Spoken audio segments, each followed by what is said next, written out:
Giv projektet et navn og klik dig på kortet, hvor det cirka er.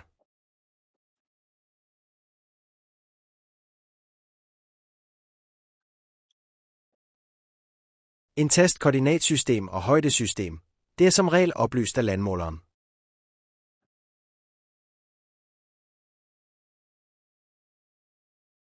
Herefter uploader du filen fra din PC eller telefon.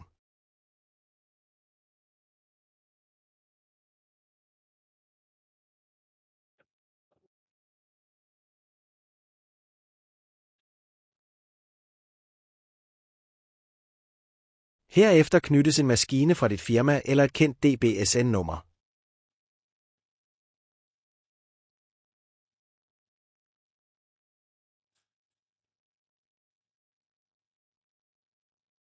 Du kan kontrollere korrekt placering af ved at trykke på filen, til der kommer et lille øje, dernæst på krydset.